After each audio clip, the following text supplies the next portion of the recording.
apalagi zaman TikTok. TikTok ini kan paling 1 menit misalnya gitu ya. Coba saintis suruh ngomong 1 menit, ya kurang, nah ini kan kompleks banget. Disitulah tantangannya. Karena kalau saintis nggak mampu misalnya 1 menit, akhirnya yang muncul siapa? Yang muncul ya hoaxers.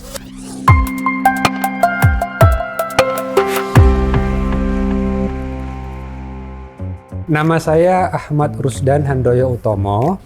Saya saat ini dosen di program biomedik Universitas Yarsi untuk program magister dan doktoral. Saya sendiri sebagai dosen di bidang biomedik ini banyak yang kita teliti, yaitu salah satunya mengenai penelitian stunting, tapi juga penelitian cancer, terutama dari sisi genomics dan juga epigenetics. Saya S1 saya di bidang kimia, S3 saya di bidang kedokteran molecular medicine di University of Texas Health Science Center in San Antonio.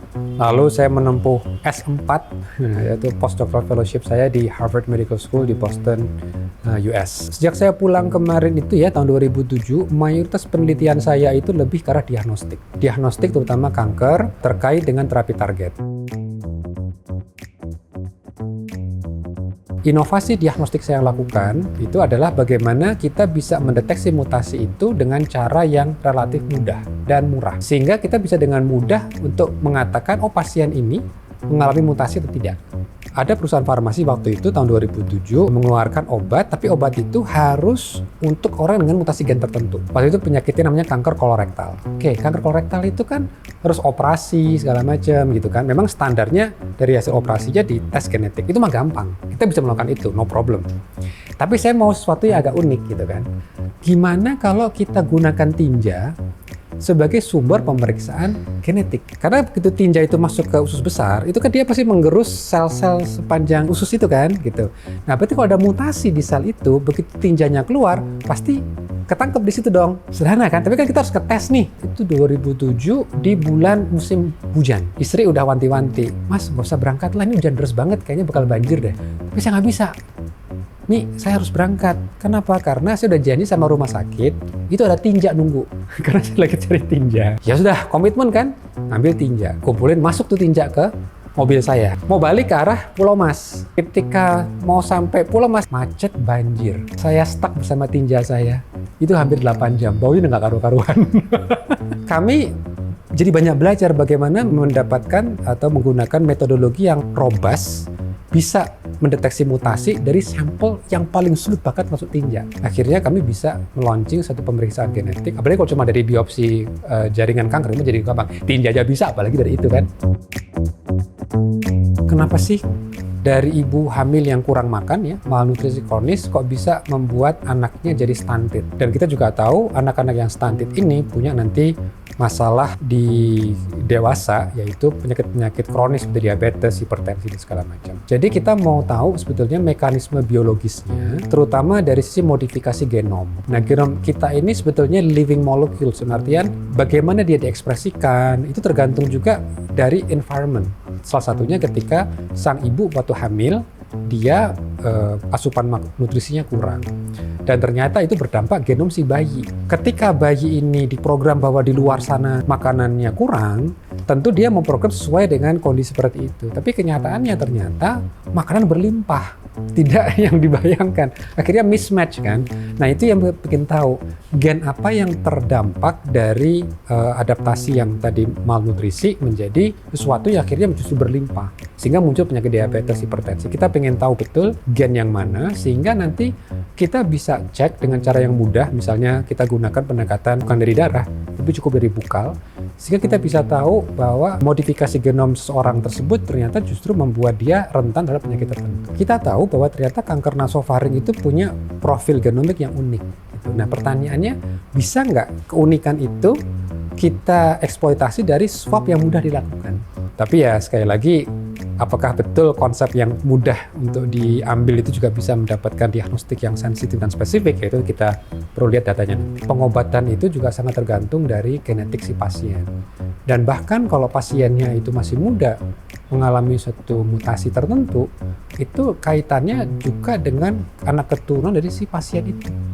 Karena bisa jadi dia mengalami mutasi bawaan. Kita bukan cuma sekedar robot ya, oh tes ini alat keluar masuk, enggak. Tapi konsep penelitiannya, konsep problem solvingnya, bagaimana genetik itu bisa menjadi upaya kita pengobatan yang tepat dan juga pencegahan yang tepat, yang presisi, sehingga kita tahu populasi mana yang berisiko, mana yang kurang berisiko, itu supaya nanti juga pendanaan pembiayaannya juga bisa lebih tepat. Apel itu kan jatuh tiap hari ya, tapi kan perlu seorang Newton untuk bisa mengatakan oh ada yang namanya gravitasi. Jadi saya selalu tekankan kepada staf peneliti ya, junior saya ketika melakukan eksperimen selalu aware dengan data. Nah suatu waktu junior peneliti ini datang ke ruangan saya, Pak kayaknya saya tahu nih mana yang mutasi mana yang enggak tanpa cara yang rumit, cukup dari profilnya aja.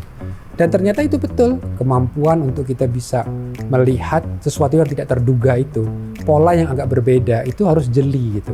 Karena dari situlah mungkin ada penemu-penemu. Jadi penting untuk melihat konsistensi. Begitu sesuatu yang nggak konsisten, kita harus segera nangkep nih, apakah ini suatu temuan yang penting atau jangan-jangan hanya noise aja. Afala yang duruna ilal ibili kaifa khuliqat. Jadi bagaimana kalian perhatikan onta itu diciptakan, onta ya, ibil itu diciptakan. Dan setelah saya pelajari emang genom onta itu luar biasa ya, bagaimana dia bisa konservasi air gitu, itu bagaimana diaturnya. Itu memang satu awalannya dulu, mulai dari curiosity.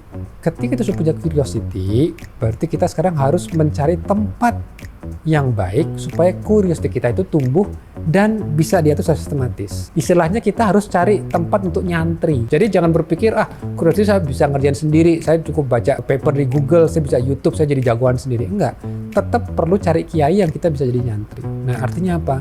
Kita harus cari tempat-tempat penelitian di mana pada pakar-pakar di sana kita belajar dari para pakar sehingga kita bisa channeling nih curiosity kita nih secara sistematis ya, kita bisa belajar dan dari situlah kita bisa tumbuh dan kembang.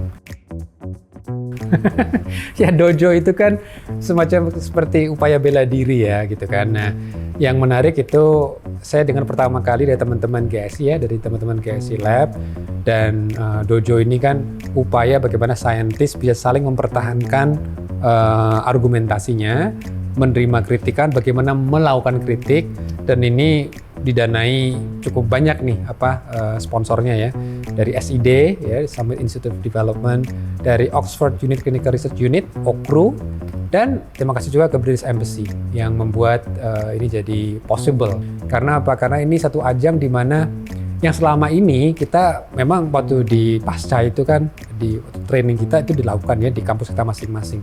Tapi scaling up-nya itu yang unik di dojo, karena dojo itu pesertanya cukup banyak ya, hampir 50 peserta gitu kan. Itu unik karena kalau kita ke graduate school misalnya itu satu kelas mungkin 10 orang, kelas saya itu cuma 11 orang. Tapi bagaimana bisa scaling up 50 orang sekaligus, nah itu keunikan di dojo ini. Di Indonesia bahasa Inggris itu kan biasanya dipakai untuk hal-hal yang sifatnya entertainment.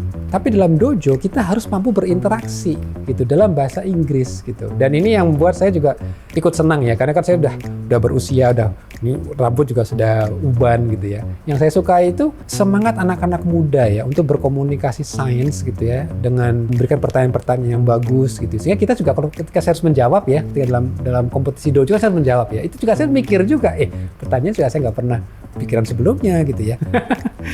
Ya dalam momen-momen seperti ini kan kita dipaksa tanda kutip ya harus mampu menyampaikan dalam tempo yang sangat singkat, dalam 2 menit.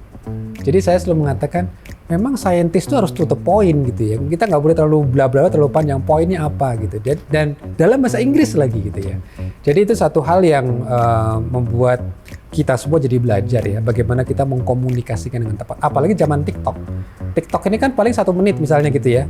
Coba saintis suruh ngomong 1 menit, ya kurang, nah ini kan kompleks banget. Disitulah tantangannya. Karena kalau saintis nggak mampu misalnya 1 menit, akhirnya yang muncul siapa? Yang muncul ya hoaxers. Mereka-mereka yang mereka pikir paham mengenai sains gitu kan, akhirnya mereka viralkan, masyarakat belajar dari mereka karena saintisnya nggak bisa ngomong dalam 1 menit. Jadi mudah-mudahan itu bisa mengubah ya cara kita mengkomunikasikan sains.